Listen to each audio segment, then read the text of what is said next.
Hello friends, मैं अनिल कुमार स्वागत करता हूं अपने YouTube channel study with Anil में। आज हम लोग एनसीईआरटी के अंतर्गत पॉलिटिकल साइंस का लेसन 4 भारत के विदेश संबंध के बारे में अति महत्वपूर्ण एक अंक स्तरीय प्रश्नोत्तर का अध्ययन करेंगे। आपको बता दें कि यह वीडियो विशेष रूप से वन लाइनर क्वेश्चंस के रूप में रहेगा और जो कि बोर्ड के एग्जाम के लिए अति महत्वपूर्ण है। यहाँ से प्रश्न विभिन्न प्रतियोगी परीक्षाओं में भी आते हैं, तो यहाँ से हम लोग मुख्य रूप से अध्ययन करेंगे। पहला प्रश्न है कि पंचशील समझौता कब और किन राष्ट्रों के बीच हुआ था। तो देखिए, इसका उत्तर होगा 29 अप्रैल 1954 ईस्वी में भारत के प्रधानमंत्री पंडित जवाहरलाल नेहरू और चीन के प्रमुख चाउ एन लाई के बीच। आपको बता दें कि पंचशील समझौता भारत और चीन के बीच हुआ था, जिसमें 5 ऐसे मूलभूत नियमों को संग्रहित करके उस पर वार्तालाप की गई थी कि इसी के माध्यम से हम लोग अपने राजनीतिक, सांस्कृतिक और जो सामाजिक कार्य है उसको बढ़ावा देने में हम लोग योगदान देंगे। तो इसके लिए समझौता किया गया था। ये चीजें हो गया। अब आगे बढ़ते हैं दूसरे प्रश्न की तरफ। दूसरा प्रश्न है कि भारत चीन के बीच युद्ध किस वर्ष हुआ था। तो देखिए, 1962 ईस्वी में हुआ था। यह पंचशील समझौता का उल्लंघन करके किया गया था। आपको पता होगा कि 1954 में पंचशील समझौता हुआ था, लेकिन इसका उल्लंघन करके चीन ने क्या किया, भारत पर आक्रमण कर दिया था। अब देखिए, अगला प्रश्न है तीसरा नंबर की चीन के द्वारा तिब्बत पर अधिकार स्थापित किया गया था, यानी कब किया गया था, आपको बताना है।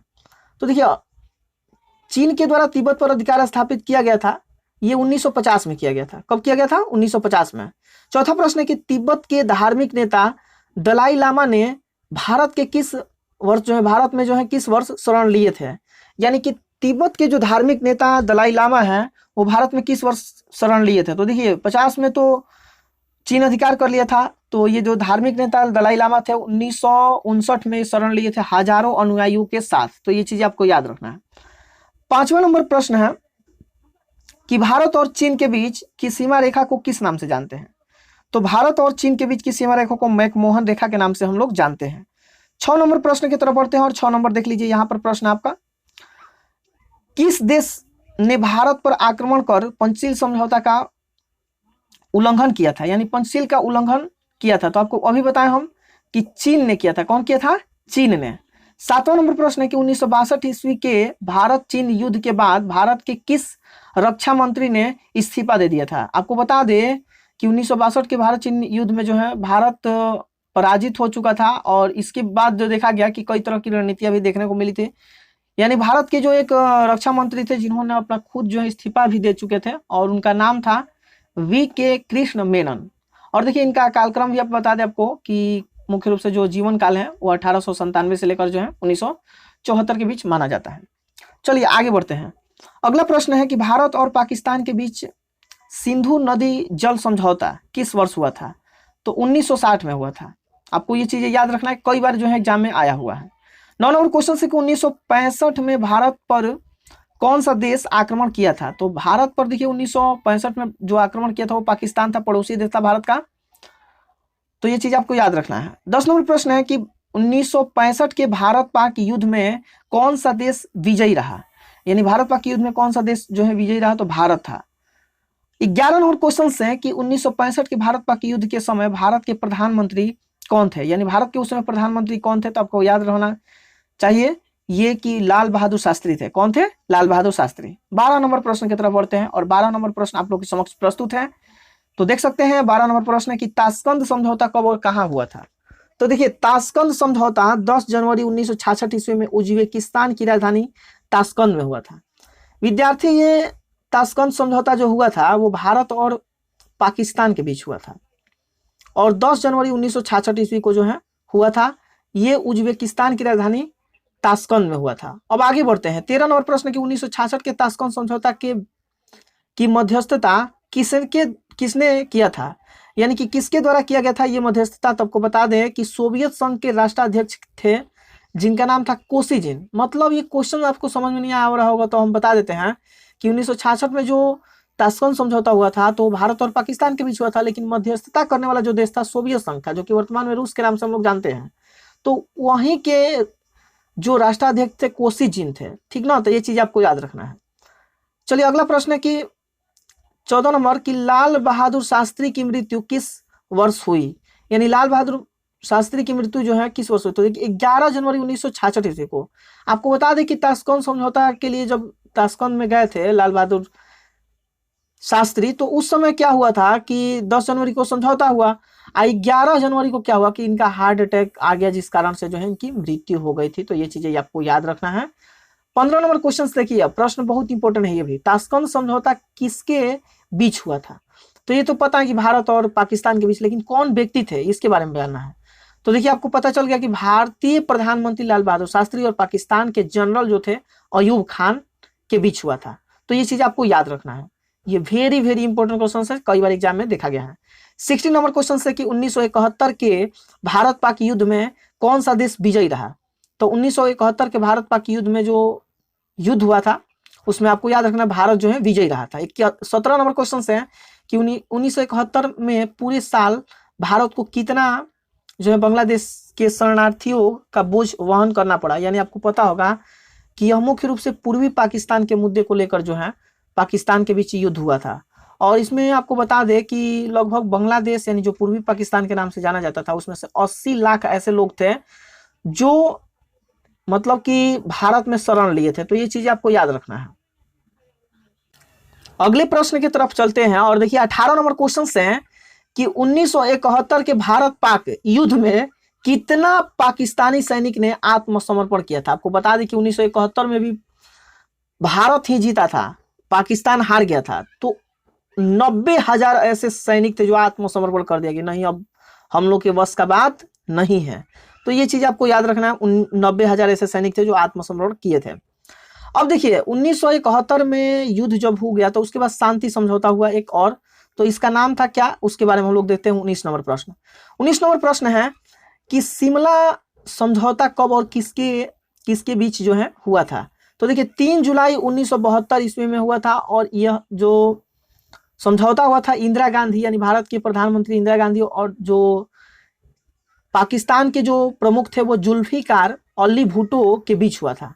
ये देखिए ये भी बहुत बहुत इंपॉर्टेंट क्वेश्चन है, याद रखना है आपको, इंदिरा गांधी और जुल्फिकार अली भुट्टो के बीच हुआ था। 20 नंबर क्वेश्चन है कि 1999 ईस्वी में कारगिल युद्ध किन दो राष्ट्रों के बीच हुआ था? तो देखिए भारत और पाक के बीच हुआ था और जीत इसमें भी जो है भारत को हुआ था। यानी हम लोग देखें कि 1965, 1971, 1999 यानी तीनों में जो है भारत ही जीता था। भारत पाक के युद्ध में जो है आप देख सकते हैं, अभी ऊपर में बताया अभी आपको।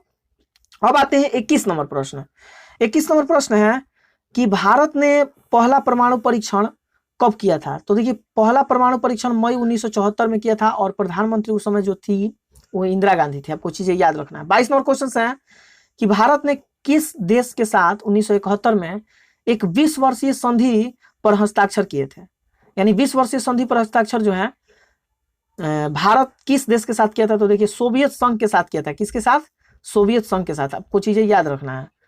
23 नंबर क्वेश्चन कि जय जवान जय किसान का नारा किसने दिया था? तो ये लाल बहादुर शास्त्री दिए थे। ये चीजें आपको याद रखना है। अब आगे बढ़ते हैं और 24 नंबर प्रश्न की तरफ बढ़ जाइए।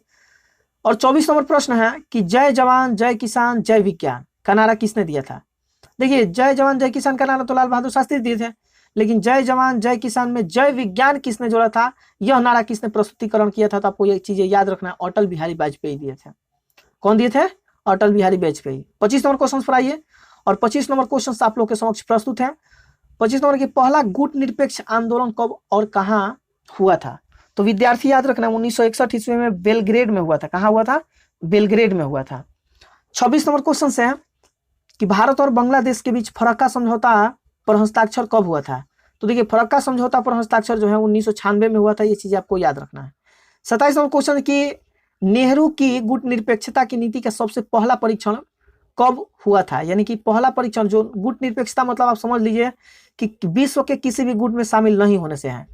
तो पहली बार इन्होंने नीति जो अपनाई थी वो कहाँ परीक्षण इसका किया गया था? तो आपको बता दें विद्यार्थी 1950 में कोरिया की लड़ाई में किया गया था। ये चीजें आपको याद रखना है, ये भी बहुत ही महत्वपूर्ण प्रश्न है। 28 नंबर क्वेश्चन से कि गुट निरपेक्षता की नींव रखने में किस भारतीय नेता का प्रमुख योगदान था? तो भारतीय नेता की अगर हम बात करें तो पंडित जवाहरलाल नेहरू का योगदान था, जो कि भारत के प्रथम प्रधानमंत्री के रूप में जो है थे। चलिए 29 नंबर प्रश्न की तरफ बढ़ते हैं और 29 नंबर प्रश्न आप लोग के समक्ष प्रस्तुत है। प्रश्न है कि भारत को किस संस्था में पूर्ण संवादी का स्थान मिला था? मतलब कि वक्तव्यता को प्रस्तुत करने के लिए जो है किस संस्था ने पूर्ण संवादी का स्थान दिया था? तो आपको याद रखना एशियाई क्षेत्रीय मंच के द्वारा। अब आते हैं 30 नंबर प्रश्न। 30, 29, 30 एक जैसा है तो चीजें याद रखना है। 30 नंबर प्रश्न है कि एशियाई क्षेत्रीय मंच का संबंध किस संगठन से है? इसका उत्तर होगा आसियान से। किससे है? आसियान से। ये चीज आपको याद रखना है।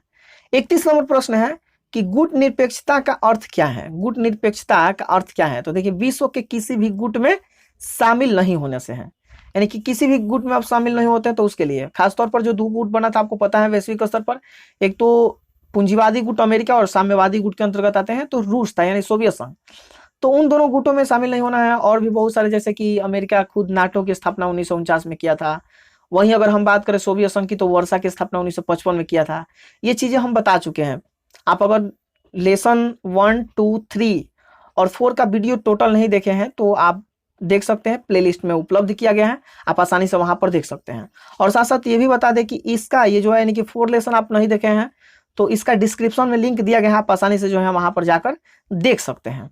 चलिए आगे बढ़ते हैं अगले प्रश्न की तरफ। 32 नंबर क्वेश्चन से कि भारत ने किस संधि पर हस्ताक्षर किया था? तो देखिए, हस्ताक्षर की अगर हम बात करें तो हस्ताक्षर पाक्षिक परीक्षण प्रतिबंध संधि, ऐसे ऑप्शनल क्वेश्चन है और ऑप्शनल के रूप में जो है ऐसे क्वेश्चन सबको दे देता है। तो आपको याद रखें, पाक्षिक परीक्षण प्रतिबंध संधि के रूप में किया गया था। 33 नंबर क्वेश्चन से कि भारत ने दूसरा परमाणु परीक्षण कब और किसके शासनकाल में किया था? तो पहला तो आपको याद है कि मई 1974 में किया गया था, इंदिरा गांधी के शासनकाल में। लेकिन यहाँ प्रश्न पूछा जा रहा है कि दूसरा कब किया गया? तो आपको याद है 1998 में अटल बिहारी वाजपेयी के नेतृत्व में किया गया था। किसके नेतृत्व में? अटल बिहारी वाजपेयी के नेतृत्व में। ये चीज आपको याद रखना है। अब आगे बढ़ जाइए, अगला प्रश्न आप लोग के समक्ष प्रस्तुत है। आप देख सकते हैं अगला प्रश्न है कि 1974 में भारत ने अपना पहला परमाणु परीक्षण किया था, लेकिन कहाँ किया था? आपको बताना है कि कहाँ किया था। तो पोखरण राजस्थान में किया था। पोखरण एक जगह था राजस्थान में, वहां किया था। ये भी बहुत बहुत बहुत इंपॉर्टेंट क्वेश्चन है, आपको चीजें याद रखना है। 35 नंबर क्वेश्चन है कि 1955 में किस शहर में एफ्रो एशियन सम्मेलन हुआ था? तो एफ्रो एशियन सम्मेलन जो है बांडुंग में हुआ था। ये चीजें आपको याद रखना है, बांडुंग में एफ्रो एशियन सम्मेलन हुआ था।